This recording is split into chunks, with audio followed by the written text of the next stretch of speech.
मायने ये नहीं रखता कि कितना नीचे गिरे हैं, कितने सेटबैक लगे हैं। मायने ये रखता है कितनी बार लड़कर हम वापस आए। That my comeback is always stronger than my setbacks। जंग में वापस आना है ना तो एक कमबैक करना होगा, और वो कमबैक तुम्हारे इस सेटबैक से बहुत पावरफुल होगा। 1 महीने क्या मैं समय ले लूं? दिन रात करी मेहनत करे और दुनिया के सामने प्रूफ करे।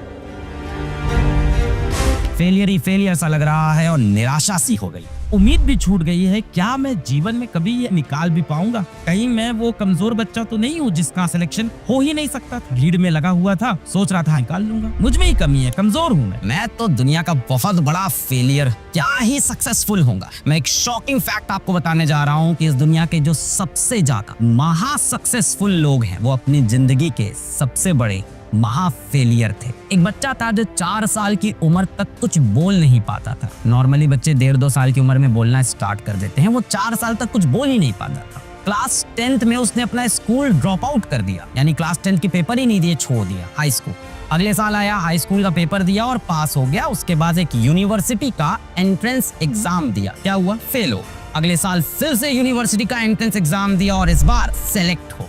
तो सर इसमें बड़ी बात क्या? सेकंड अटेम्प्ट में सेलेक्ट हो गया, ड्रॉपर। बड़ी बात यह है कि वो इंसान महानतम साइंटिस्ट एल्बर्ट आइंस्टीन थे, जिन्होंने नोबेल प्राइज प्राप्त की फिजिक्स के अंदर। एक और इंसान था इसी तरह से, बहुत ही गरीब फैमिली से, और इस गरीबी में क्या होता है, माँ बाप को गुस्सा आ जाता है, तो बचपन में उनके पापा उनको मारा पीटा भी करते थे। गरीबी से तंग आके वो एम्बुलेंस के ड्राइवर बन गए, ड्राइवरी की नौकरी कर ली उन्होंने, और वहां से कुछ पैसा जुटाया और जुटा के एक बिजनेस स्टार्ट। और क्या हुआ? महा फेलियर हुआ बिजनेस, हार गए। फिर अटेम्प्ट मारा, फिर अटेम्प्ट मारा, और उन्होंने बनाया मिकी माउस। ये है वॉल्ट डिज्नी। तो इस दुनिया के जो सबसे बड़े फेलियर है ना, वही इस दुनिया के सबसे बड़े सक्सेसफुल लोग हैं। एक बार किसी चीज को करने की ठान लो तो ठान लो, और ये इंश्योर करो कि उसमें फेल ना, कि उसमें गिरे ना। पर क्या करें साहब, यही तो जिंदगी है, यही तो जीवन है। हार तो मिलती ही में, हमें भी मिली, हम सबको मिली। मायने ये नहीं रखता कि कितना नीचे गिरे हैं, कितने सेटबैक लगे हैं। मायने ये रखता है कितनी बार लड़कर हम वापस आए, कितनी बार हमने कमबैक किया।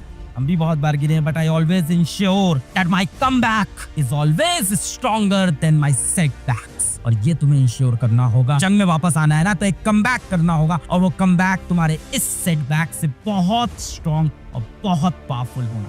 अब ये कैसे होगा कमबैक सर? 1 महीने बचा है, जो मैंने ये जो निकम्मापन किया है ना, ये जो लापरवाहियां की है ना, जो समय बर्बाद किया है, ये ओवरकम नहीं होने वाला। समय चाहिए इसके लिए सर। 1 महीने क्या मैं समय ले लूं? मुझसे मत पूछो, खुद से ये सवाल पूछो। अपने माँ बाप की शक्ल देख के आओ। अगर तुम्हें लगता है कि तुम उनके लिए जुनून से पढ़ोगे, मक्कारी नहीं करोगे, सिलेक्शन निकालोगे, उनका नाम रोशन करोगे, पापा के चरण छुओगे, पापा रो देंगे, तुम्हें वो सीन अगर इमेजिन होता है, और सर 1 महीने और मक्कारी करनी है कि समय बिताएंगे, दोस्तों के साथ घूमेंगे, तो मेरे कहने या किसी के कहने से कोई फर्क नहीं पड़ता। जब वो कोयले से जली हुई राहों पे तुम तपते हुए उस राह पे जब चलोगे ना, उस कोयले से चली राह पे पैरों में जब छाले पड़ेंगे ना, तब होता है सिलेक्शन। मक्कारी जो की है इससे तो कभी नहीं मिलता। तुम सीरियस हो तभी कूदना इस बार। वो मक्कारी का मुखौटा पहन के मत आना, वो मत करना है। तुम्हारे माँ बाप के पैसे इंपॉर्टेंट है, तुम्हारा समय इंपॉर्टेंट। अब जो सबसे बड़ी प्रॉब्लम है और जो सच्चाई है वो मेरे को पता है और तुम्हें खुद को पता है। सवाल देख के हालत खराब हो जा रही है, क्योंकि अपनी बेसिक ही कमजोर है। जो हम लोग की असलियत होती है ना, वो हमें खुद ही पता होती है। हर बच्चे की औकात है सिलेक्ट होने की, अगर उसको सही गाइडेंस मिले और वो